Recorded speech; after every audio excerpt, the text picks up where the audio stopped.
Boa tarde, pessoal, tudo bem? Bom, nós estamos aqui para fazer uma pequena revisão para a prova bimestral que vocês vão fazer no Positivo On, tá? Então, antes da gente começar aqui a revisão com os slides, vamos a alguns recados. Primeiro, continuem cuidando da questão das avaliações, lá no menu avaliações. Acessem as avaliações, façam as avaliações. Segundo, acessem as atividades onde a gente posta os links para as aulas. Não deixem de assistir as videoaulas. Eu tenho notado que muitos de vocês têm acessado o vídeo, assistido 1, 2, 3, 10 minutos do vídeo e aí vocês fecham o vídeo. Tem como saber isso pelo YouTube, tá? O YouTube dá essas estatísticas pra gente. Então eu tô de olho em vocês, pessoal. Vocês estão sendo avaliados, vocês têm que fazer tudo bonitinho, porque ninguém aqui tá de férias, beleza? E nesse vídeo de hoje nós vamos fazer uma pequena revisão, tá? Eu vou disponibilizar esse vídeo para vocês assistirem lá pelo Positivo On também, como todos. E lembrando que a prova de história vai estar disponível lá no menu Avaliações, tá? Na semana do dia 26 até o dia 2 de maio, beleza? Então vamos lá, pessoal. História. Primeiro capítulo que nós estudamos foi o capítulo Estudo da História, tá? Bom, a importância de estudo da história, pessoal. De que forma que essas imagens estão relacionadas à história? Bom, a primeira imagem mostra a máscara mortuária do faraó Tutancâmon, a segunda imagem mostra um torneio de justa da Idade Média e a terceira imagem mostra um astronauta, né, dos Estados Unidos no espaço. Bom, todas essas fotografias são fontes históricas, estão relacionadas à história e nos mostram aí a evolução da história humana, não é verdade? E a qual período da história esses eventos fazem referência? Bom, a primeira faz referência ao Egito Antigo, né, um faraó. A segunda imagem faz referência à Idade Média, um esporte praticado na Idade Média, fazia parte da cultura da Idade Média. E a terceira imagem mostra uma imagem contemporânea, né, bem próxima da gente, uma imagem de 2002. Continuando, pessoal. Por que devemos estudar a história? Primeiro, para conhecer a história dos povos que viveram no passado, claro. Depois, para conhecer a nossa própria história. Para melhor compreender o mundo em que vivemos. Para saber como a nossa sociedade se formou. Para entender como nossos hábitos, nossos comportamentos e as nossas tradições foram construídos e transformados ao longo do tempo. Ou seja, querem compreender o mundo em que vivem e como que o mundo pode caminhar, nós temos que estudar a história. E isso é muito importante, tá? Continuando, pessoal, qual é a função da história? Qual é o conceito da história, né? A função da história é fornecer explicações para as sociedades humanas sobre as suas origens, suas transformações pelas quais elas passam. Essas explicações, por mais diversas que sejam, são feitas sempre com uma base em comum: o tempo e a temporalidade. O que são fontes históricas, então, que os historiadores usam para poder estudar a história e saber mais sobre a história, né, pessoal? Fontes históricas são vestígios deixados pelos seres humanos. Qualquer vestígio, pode ser uma construção, pode ser um alfabeto, um livro, um código de leis, uma história contada, uma música, tudo que é deixado por um povo pode ser estudado e é considerado uma fonte histórica, tá, pessoal? Aqui nós vemos um papiro do Livro dos Mortos, lá do Egito Antigo, que é, sim, uma fonte histórica. A história e o tempo, pessoal. Bom, as primeiras marcações do tempo ocorreram por meio da observação dos fenômenos naturais, como os períodos de dia e noite, e as mudanças de formato da Lua. A partir então do momento da observação da Lua, criou-se um ciclo, né, que até hoje nós chamamos de mês. Nós usamos isso para marcar o tempo. E percebeu-se também a partir das estações do ano, as 4 estações do ano, que elas também têm um ciclo e que se repetem a cada época. E nós damos então o nome do ciclo das estações do ano de ano, tá? E isso é usado até hoje também. Calendários e a marcação do tempo. Os primeiros calendários que surgiram, pessoal, para tentar marcar o tempo, para organizar as sociedades antigas, foi o calendário egípcio e o calendário chinês, tá? Depois surgiu o calendário gregoriano, que é o calendário que nós usamos hoje em dia, tá? Ele conta o ano 1 como o nascimento de Jesus Cristo, um ano tem 365 dias e 6 horas, ele foi organizado pelo Papa Gregório XIII, por isso que o nome do calendário é calendário gregoriano, é o calendário usado no Brasil e é utilizado em boa parte do mundo, mas ele não significa que antes de Jesus Cristo não existia história, muito pelo contrário, ele só começa a contar esse calendário como o ano 1 do nascimento de Jesus. Porém, sabemos que a história da humanidade tem muito mais tempo que isso, tá? E o tempo, a história ela é dividida em 5 épocas, né? A pré-história, que é tudo o que aconteceu antes de 4000 a.C., A Idade Antiga, que começa exatamente com a invenção da escrita em 4000 a.C. e vai até o fim do Império Romano, no ano 476 d.C. A Idade Antiga começa no ano 476 e vai até o ano de 1453, que é quando a cidade de Constantinopla é tomada pelos turcos. A Idade Moderna começa em 1453 e acaba na Revolução Francesa de 1789, e a Idade Contemporânea é desde a Revolução Francesa até a atualidade. Ou seja, perceberam que alguns acontecimentos históricos foram usados pelos historiadores para dividir a história da humanidade em épocas? Pois bem, essas divisões ajudam a gente a estudar a história. Continuando, primeiros grupos humanos, segundo capítulo. O que essas imagens retratam, né, pessoal? E retratam aí pinturas rupestres feitas por seres humanos da pré-história, tá? E nós, olhem só o tamanho da pré-história comparado ao período que a gente chama de história, né? Que começa lá em 4000 a.C. De 4000 a.C. até hoje é esse pedacinho azul. E a pré-história em laranjado, vocês podem perceber que ela é muito maior, desde 200.000 a.C. até 4000 a.C. Tá bom? E tudo isso, claro, é a história da humanidade, incluindo a pré-história. O estudo da pré-história, pessoal, para ajudar a estudar a pré-história, já que aqueles povos não tinham escrita, não deixavam coisas construídas, é muito difícil a gente estudar a pré-história, nós precisamos da ajuda de profissionais como os arqueólogos, que são profissionais que estudam os vestígios deixados pelos seres humanos.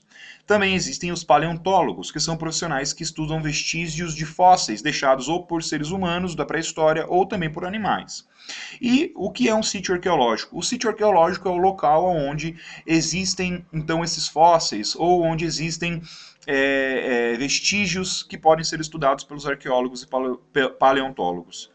Observem aqui, ó, há quanto tempo os seres humanos vivem na Terra. Olhem aqui as imagens de seres humanos aí da pré-história, né? Como aqui o homem de Java, a reconstrução do rosto dele feita por computador. Aqui mais um, né, que teria vivido na China. Aqui o Homo neandertal e o homem de Cro-Magnon, que era parente do Homo neandertal. A nossa espécie, a qual fazemos parte hoje, não é nenhuma dessas. É a Homo sapiens, que é a única que existe hoje em dia. Continuando, pessoal. Como os seres humanos viviam na época do Paleolítico? Eles eram caçadores e coletores, tá? Os seres humanos eram nômades, viviam em grupos de até 20 pessoas. Para sobreviver, eles pescavam, caçavam pequenos animais, coletavam alimentos disponíveis na natureza. Produziam também objetos cortantes com pedras lascadas para caçar, por exemplo, para cortar a carne. Confeccionavam roupas com a pele dos animais. Foi durante o Paleolítico que o ser humano domesticou o fogo. Também durante o Paleolítico, o ser humano passou a produzir anzóis, arcos e flechas, no fim do Paleolítico. E começaram a desenvolver a linguagem, ou seja, a capacidade de se comunicar, né? Foi também no Paleolítico, lá no início da pré-história, que o ser humano, o Homo sapiens, se espalhou por todo o planeta. O último local que o Homo sapiens chegou foi a América, como vocês podem observar aqui no mapa, tá? Continuando, pessoal, no Brasil nós temos vários sítios arqueológicos que mostram aí a presença de seres humanos na pré-história. Um dos mais famosos é a Lagoa Santa, em Minas Gerais, onde foi encontrado aí o fóssil da Luzia, que teria vivido há 11.500 anos atrás, tá? Foi no fim da pré-história que o ser humano deixou de ser caçador e coletor e passou a ser agricultor e sedentário, tá? Esse processo não aconteceu com todos os humanos ao mesmo tempo. Esse processo de sedentarização foi acontecendo pouco a pouco, tá? E nós chamamos então esse novo período da pré-história de Neolítico. Foi no Neolítico, por volta de 10.000 a.C., que os seres humanos começaram a praticar a agricultura, o que permitiu que os seres humanos permanecessem no mesmo local por mais tempo, ou para sempre, tá? Produziam também uma maior quantidade de alimentos, o que fez com que as populações humanas aumentassem, tá? Fixavam suas moradias à beira de rios, porque eram os rios que traziam a fertilidade necessária para a sobrevivência, além da água potável para beber. Produziam ferramentas mais sofisticadas, de pedra, madeira e cobre, né? O ser humano, ou seja, passou a dominar os metais também. Formavam comunidades agrícolas, domesticavam cães, vacas, cabras e ovelhas, ou seja, o ser humano também começou a praticar a pecuária, a criação de animais. E produziam também utensílios de cerâmica para armazenar e carregar alimentos e produção da pecuária também, tá? Bom, vamos falar então agora do capítulo 3, Crescente Fértil, Mesopotâmia e Egito. Foi então na Mesopotâmia e no Egito que surgiram as primeiras civilizações. Mas o que é uma civilização, né, pessoal? Civilização é uma sociedade na qual os seus habitantes estão envolvidos em diversas atividades, como agricultura, comércio, artesanato, proteção, entre outras. Grupo de pessoas que convivem e se identificam como pertencentes ao mesmo grupo. Sociedade que tem uma produção cultural em comum. Sociedade que domina o sistema de escrito, exceto os incas da América que não tinham sistema de escrito, mas eram considerados uma civilização. Então uma civilização é tudo isso. Para ser considerada uma civilização tem que conter todos esses itens. E foi lá na região que a gente chama de Crescente Fértil que surgiram as primeiras civilizações, ao redor dos rios Tigre, Eufrates e do rio Nilo. Tá? Aqui nós temos a região da Mesopotâmia e aqui no nordeste da África nós temos a região do Egito. Essa região é chamada de Crescente Fértil. Tá? Muito bem. Sociedade dos egípcios e dos mesopotâmicos. Pessoal, a sociedade deles era uma sociedade hierarquizada, ou seja, cada pessoa ocupava um local naquela sociedade e era muito raro que uma pessoa mudasse de classe, tá? Acima de todos, no Egito, havia o faraó e a sua família, abaixo do faraó os sacerdotes, abaixo dos sacerdotes os funcionários do governo, militares e os escribas, abaixo deles os camponeses e, por último, os escravizados. Já na Mesopotâmia, acima de todos estava o rei, abaixo dele vinha a nobreza, depois os camponeses e depois os escravizados. Foi também necessário, para poder organizar essas civilizações, foi necessário que surgisse a política, né? Formou-se então a ideia de Estado. O que é o Estado? O Estado é a estrutura necessária para administrar um povo, uma civilização. E isso contém então funcionários, governantes, impostos, leis, fiscalização, punição para quem não cumpre as leis. Então isso a gente chama de Estado. E isso é usado até hoje, né? Até hoje nós seguimos tudo isso, né? Também na Mesopotâmia surgiram as cidades-estados, que eram cidades que não formavam um reino grande, porém cada cidade tinha sua própria administração, seu próprio rei, suas próprias leis. E os povos mesopotâmicos, os principais povos eram os sumérios, os acadianos, os assírios, os amoritas e os caldeus, que, como vocês podem perceber aqui, viviam aí na região da Mesopotâmia, tá? Continuando, pessoal. E o Egito? O Egito, então, passou por uma unificação. O reino do Baixo Egito e o reino do Alto Egito foram unificados aí pelo governante Menes em 2920 a.C., formando um império só. Percebam que no Egito é diferente da Mesopotâmia. Na Mesopotâmia nós temos cidades, estados, cada cidade tem um governo próprio. Já no Egito nós temos um governo só, um estado só para governar o Egito inteiro. Atividades desenvolvidas na Mesopotâmia e no Egito. Quais eram as atividades econômicas, pessoal? No que eles trabalhavam? Construção de diques e barreiras. Os escribas trabalhavam com cálculo e registro dos impostos. Haviam também os militares para fiscalizar e também lutar em guerras. Construção de grandes obras, criação de animais, agricultura, tá? Comércio e plantação de alimentos. Religião, pessoal, na Mesopotâmia, tanto os egípcios quanto os mesopotâmicos eram politeístas, né? Na Mesopotâmia, cada cidade tinha uma crença própria, tinham deuses próprios, eles construíam templos para cultuar esses deuses. Um desses templos eram os zigurates, que eram grandes construções que serviam como templo religioso e também local para armazenar comida. Já no Egito, os egípcios também eram politeístas, tinham vários deuses, e esses deuses, os principais, eram Horus, tá? Anubis, entre outros, tá? Então a religião egípcia também é incrível, não se esqueçam que os egípcios tinham uma crença na vida após a morte, por isso que eles acreditavam aqui no julgamento do tribunal de Osíris. E alguma das influências importantes que egípcios e mesopotâmicos nos deixaram foi os mesopotâmicos, por exemplo, lá da cidade da Babilônia, o rei Hammurabi criou o Código de Hammurabi, que é considerado o código de leis mais antigo da história, tá? E os egípcios e os mesopotâmicos também criaram os primeiros sistemas de escrita da história. Na Mesopotâmia, a escrita cuneiforme e no Egito a escrita hieroglífica. E a Grécia, pessoal, o último capítulo, para vocês revisarem. Bom, a história da Grécia também é dividida em uma breve linha do tempo, tá? A história, então, dos povos gregos começou lá por volta de século 20 a.C., lá por volta de 2000 a.C., e a história da Grécia Antiga vai até século 2 a.C., ou seja, lá por volta de 200 a.C. Aqui nós temos um mapa que mostra, então, a formação da Grécia Antiga por vários povos, os aqueus, os jônios, os dórios e os eólios, tá? As principais cidades e estados que vão ser formadas na Grécia é Esparta e Atenas, tá? Formação das cidades-estados. Então, como que surgiram as cidades-estados, galera? No princípio, os povos gregos viviam em gêneros, que eram pequenos grupos familiares. Depois, esses grupos familiares se uniram e formaram grupos maiores, chamados de frátrias. Várias frátrias se uniram e formaram grupos ainda maiores, chamadas de tribos. E a união de várias tribos de gregos unidas deu origem às cidades, como Esparta e Atenas, tá? Características dessas cidades-estados. Os gregos não formaram um único reino. Cada cidade grega tinha uma organização social e política própria, um governante próprio e uma legislação própria. A única coisa em comum que essas cidades gregas tinham era a língua que eles falavam, o idioma grego, os antepassados e, em comum, a religião e os costumes, que eram parecidos. Então, cada cidade era uma cidade-estado, embora eles fossem parecidos.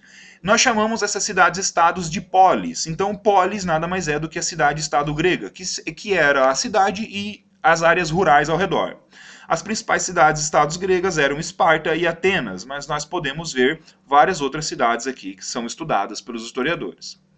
Atenas, pessoal, como que Atenas foi formada? Atenas foi construída ao redor da Acrópole e da Ágora, né? Local onde acontecia a política, as trocas comerciais e as trocas religiosas. Essa aqui é a Acrópole de Atenas. A geografia de Atenas era assim, galera. Havia um solo pouco fértil para a produção de animais, mesmo assim eles plantavam azeitonas e uvas.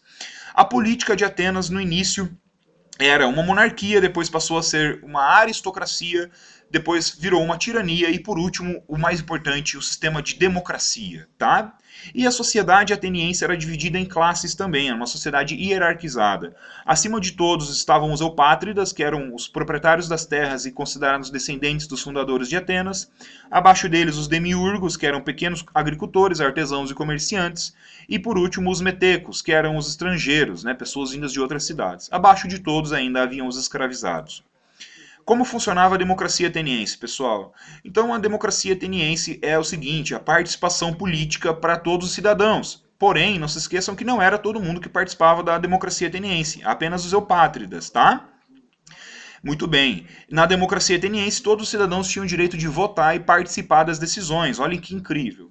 Tá? Um dos principais caras aí que criou a democracia, consolidou a democracia, foi o Clístenes. Tá? O Clístenes, por exemplo, criou um sistema de educação para que os meninos atenienses aprendessem a política desde pequenos.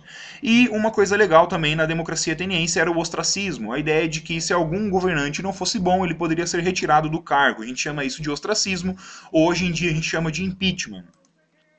E os espartanos, pessoal? Os espartanos eles não foram formados por outro povo, como os atenienses, que foram formados pelos jônios, né? Os espartanos foram formados pelo povo.